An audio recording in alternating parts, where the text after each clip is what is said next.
Assalamu alaikum. Our first lecture about class 10th is reversible reaction. Reversible reaction ये first time class 10th में हम पढ़ रहे हैं। इससे पहले हमने जितने भी रिएक्शन पढ़े हैं जस्ट हमने फॉरवर्ड रिएक्शन पढ़े हैं, रिवर्सिबल रिएक्शन नहीं पढ़ा। फॉरवर्ड रिएक्शन में ये होता है कि कोई भी रिएक्टेंट आपने ऐड किए हैं तो वो एक नया प्रोडक्ट बना देते हैं, एक रिएक्शन कंप्लीट हो जाता है, तो ये तो जस्ट एक फॉरवर्ड रिएक्शन होता है। रिवर्सिबल रिएक्शन ये होता है कि एक प्रोडक्ट बन चुका है और वो वापस आना शुरू कर देता है रिएक्टेंट की तरफ, तो ऐसे रिएक्शन को रिवर्सिबल रिएक्शन कह सकते हैं। इस रिवर्सिबल रिएक्शन के टोटल हमारे पास 4 हेडिंग बनेगी। इस तरह से ये क्वेश्चन कंप्लीट होगा, लेकिन इसको हम फर्स्ट से स्टार्ट करेंगे कि इस क्वेश्चन को लिखेंगे कैसे। उसके बाद एंड पे हम देखेंगे कि ये क्वेश्चन पेपर में किस मेथड से आता है। Suppose first is reversible reaction, a reaction in which product regenerate original reactant is called reversible reaction. जिसमें क्या लिखेंगे, अ रिएक्शन इन विच, हम यहाँ पे ये लिख सकते हैं कि ये हमारे पास सपोज एक रिएक्टेंट है ए और ए से बी बनता है और बी अगर वापस जाना शुरू कर देता है तो इसको हम क्या कहेंगे, reversible reaction.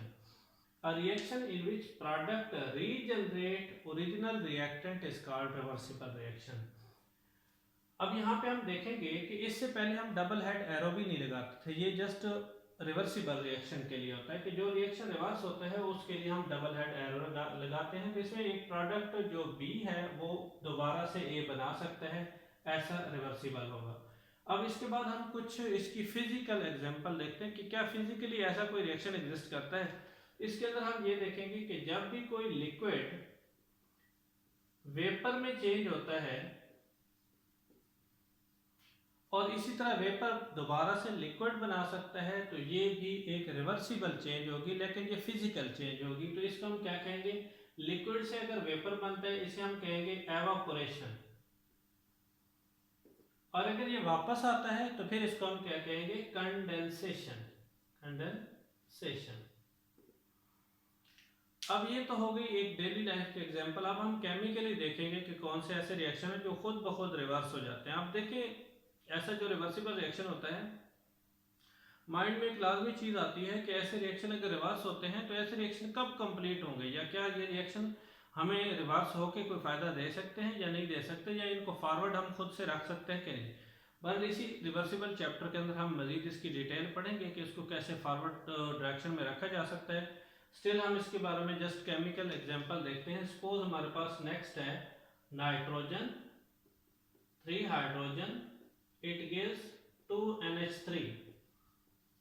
Haber process, ammonia बनाने का जो मेथड है उसको हम हैबर प्रोसेस कहते हैं। इसमें नाइट्रोजन हाइड्रोजन मिलकर अमोनिया बनाते हैं, ये भी एक रिवर्सिबल रिएक्शन है।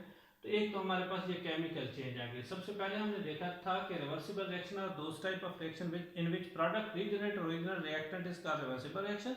It's physical change is liquid to vapour and vapour to liquid evaporation condensation process, and chemical reaction in which nitrogen hydrogen to make ammonia is called chemical reaction। अब यहाँ पे हम ये देखेंगे कि हैबर प्रोसेस जो है, हैबर प्रोसेस में अमोनिया जो है ओरिजिनल रिएक्टेंट बना रहा है, तो ये केमिकल चेंज आ जाएगी। इसमें लाजमी एक इंडस्ट्रियलिस्ट सोचेगा कि जो अमोनिया बन रहा है तो किसी भी मेथड से वो अमोनिया उधर ही रखा जाए।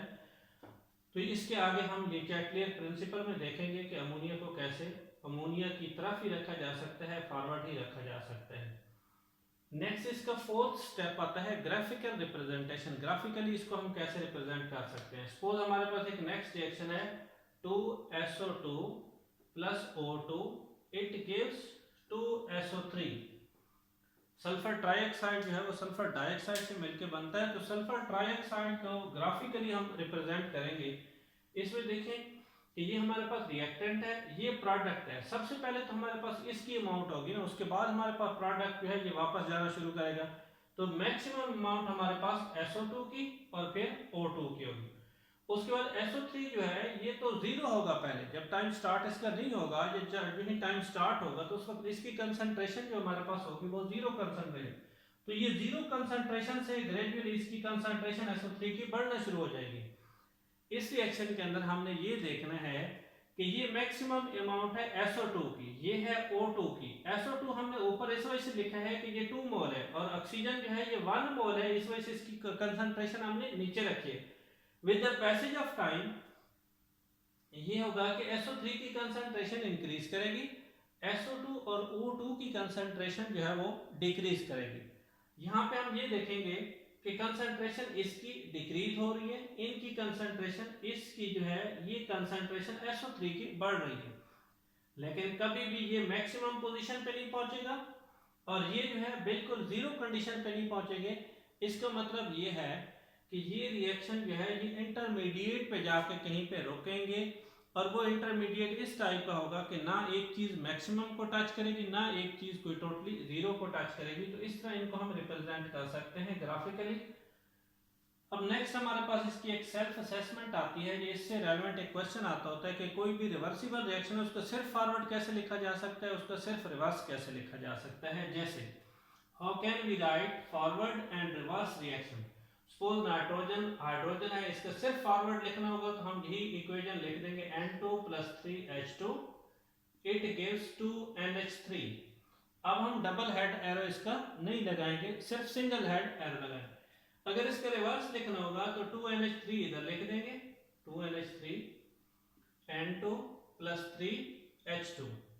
इसी तरह इसका अगर फॉरवर्ड और रिवर्स लिखना होगा तो इसका फॉरवर्ड जो होगा H2I2 सिंगल हेड 2HI और इसी तरह इसका रिवर्स हो जाएगा 2HI, तो इससे हो जाएगा H2 + I2। अब नेक्स्ट हम लास्ट पे लाजमी डिस्कस करते हैं इसको कि एग्जाम पॉइंट ऑफ व्यू से ये क्वेश्चन कैसे पूछे जा सकते हैं, कैसे ये क्वेश्चन आ सकते हैं। तो नो डाउट ये क्वेश्चन सिंपली एक्सप्लेन भी आ सकता है कि एक्सप्लेन रिवर्सिबल रिएक्शन, और जैसे इसकी 4 मेन टॉपिक बनते हैं, 4 मेन हेडिंग बनती हैं, तो डायरेक्ट इसके बारे में ये भी कहा जा सकता है कि इसको एक्सप्लेन करें। या फिर उसमें ये आ सकता होता है कि इसके फॉरवर्ड और रिवर्स रिएक्शन लिखें। सपोज हैबर प्रोसेस है तो हैबर प्रोसेस का फॉरवर्ड रिवर्स लिखें, या कंटैक्ट प्रोसेस में SO3 बनता है जो बाद में वाटर के साथ रिएक्ट करके आगे ओलियम और सल्फ्यूरिक एसिड बनाता है, तो ये कंटैक्ट प्रोसेस की एक इक्वेशन है, ये हैबर प्रोसेस की एक इक्वेशन है। तो इनके बारे में जस्ट फॉरवर्ड या रिवर्स रिएक्शन भी पूछा जा सकता होता है। तो टोटल हम इसको ये देख सकते हैं कि अगर ये 4 हेडिंग आप लिखते हैं तो इस तरीके से ये आपका क्वेश्चन कंप्लीट हो जाता है। और आपको यहाँ पे मैं बुक शो करवा दूंगा कि इनकी हेडिंग आपने किस किस जगह पे कैसे लिखनी है और इस तरीके से ये क्वेश्चन कंप्लीट हो सकता है। तो नेक्स्ट हम इसमें देखेंगे कि बुक आपको दिखा के उसमें अंडरलाइन किया हुआ है, उस पर हेडिंग भी दी हुई है, उस पर आप देख सकते हैं कि इस क्वेश्चन को कैसे आपसे बुक से कैसे लिखा जा सकता है।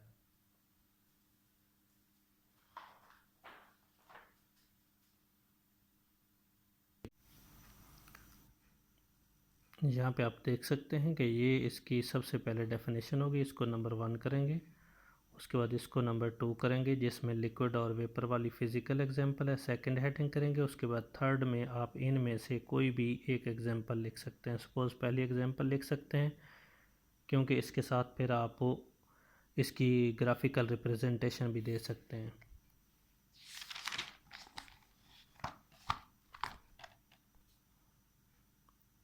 नेक्स्ट इसमें आप हेडिंग देंगे 4th जिसमें ग्राफिकल रिप्रेजेंटेशन। ग्राफिकल से पहले इधर आप फॉरवर्ड रिप्रेजेंटेशन लिखेंगे, ग्राफिकल रिप्रेजेंटेशन, उसके बाद फॉरवर्ड रिएक्शन और यहाँ से लिखेंगे रिवर्स रिएक्शन। फॉरवर्ड को आपने यहाँ से यहाँ तक लिखना है, रिवर्स को आप यहाँ से यहाँ तक लिखेंगे और उसके बाद एंड पे आप ये ग्राफ बना देंगे। उसके बाद केमिकल इक्विलिब्रियम की अगर डेफिनेशन अलग से लिखें तो ये आपकी 5th हेडिंग हो जाएगी। ठीक है, आई थिंक ये आपको टॉपिक क्लियर हो गया। Thank you.